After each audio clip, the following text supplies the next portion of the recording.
has to be able to be pretty mobile, be able to move, get the shots, go to the boards, get some rebounds for us, and play good, hard defense. And as soon as we get the ball, it's up to them to outlet. Now, the 3-man might be an outlet man, okay? He's a strong forward. You should shoot at least 70% from the line. At least. Again, you're talking about trying to be the best basketball player you can be. Personally, I think you ought to be in the 80% range as a small forward, because you're supposed to have some finesse, some strength, some skill to your game, and free throw shooting is just practice. But minimum requirement should be you have to be over 70%. If you're not doing that, then you need to get in the gym and do some work. Always make sure your big people are lined up with big people. Sometimes, your players aren't paying attention, and you'll end up with a 6'6" guy here against a 6'2" guy here. Is that a good situation? Your 6'5" guys over here lined up against a 6'3" guy. Is that what you want? Who has control over that? You do. You have control over that. You say, hey, you go on that side. Big man, you're on that side. Let's line this up. Is that worth a defensive rebound? Of course it is.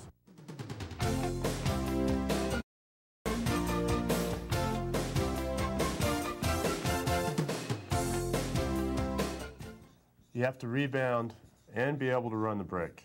You either have the green light from your coach to push the ball with the dribble up the floor yourself in an explosive manner, or to get the ball to the 1 or 2 guard, and then, as we mentioned a moment ago, sprint ahead of the ball. In today's game, most coaches will encourage their small forwards, if they're good ball handlers, once they rebound the ball, to go ahead and take it, sprint up the floor, and run to create a fast break yourself. What do we mean about creating a fast break?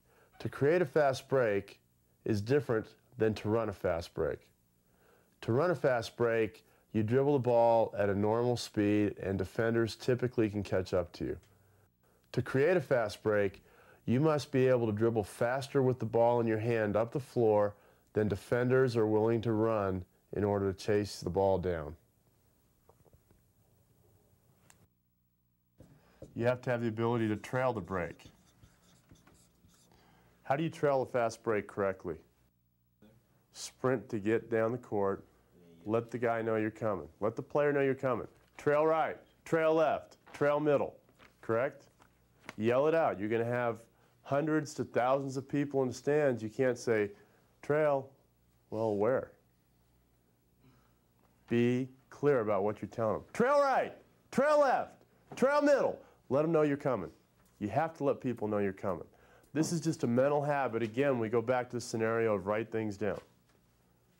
5 times a day, get it in your head. This is what you need to do. Will that make you a better player? Sure. You have to do this. Right, left, middle. Yell it out. Like the shooting guard, you have to be the secondary safety on the other team's fast break. You very likely, unlike the shooting guard, you got the shooting guard here, the point guard here. You got a 3-on-2 going on. They make one pass. This guy's coming down like we've talked about. He goes here. He's coming here. This means you're trailing the play. How important is it for you to get back here and take away this? You're the safety plug that keeps them from having consistent fast breaks. We're going to take away the first look at the basket, which is the dribbler with the ball. We talked about this, isn't it? Make the dribbler give the ball up, because hopefully you have someone coming down to help you.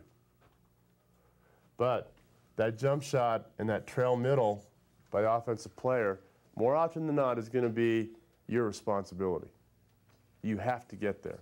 You can't say, I'm a little tired. You rest on offense, not on defense. One of the fast break responsibilities for the small forward is to be a finisher. The way that you become a finisher is twofold. One, you learn to get ahead of the ball in the fast break. The best way to do this is to get in the habit of sprinting as if your life depended on it, if the ball is ahead of you or beside you. Typically, a smart point guard is going to pass to the player on his team or her team that is ahead of the ball, not beside the ball. You should be in a dead sprint competition, just like a track race with your teammates to get ahead of the ball if you want to score more points. The second thing that you want to do is to go through what we call the gate. The best way to accomplish this is to run wide on the outside of the court, outside the volleyball lines. Or if you don't have volleyball lines, go outside, touch the sideline at half court, then cut in as you get to the three-point line. You're going to plant your outside foot to the sideline, and you're going to target your way in directly above the block on the free throw lane. The gate, which is an imaginary door, is the space between the block and the third hash mark. We always teach players to go through the gate. When you go through the gate, good things will happen. You will not end up under the backboard. You will not end up with a poor angle to shoot off the backboard. The better you become at having the habit of going through the gate and of sprinting to get ahead of the ball, the better chances you will have at being a finisher on the fast break.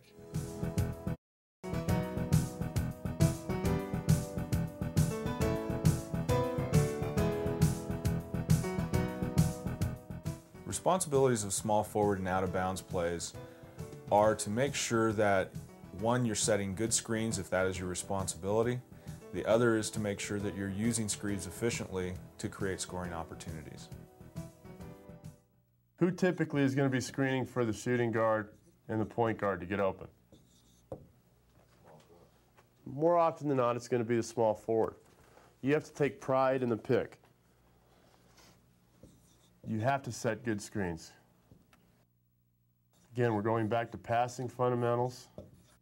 And we're talking about not just chest passes, bounce passes, but if you're a small forward, you have to have good ball rotation skills. You catch a ball, you have to have good ball fakes with the ball on a pass, be able to swing it, be able to throw lob passes, which is an advanced pass. You have to have good ball rotation and good passing skills. Does that make sense? In a zone, typically you're going to be either in the high post or on the perimeter.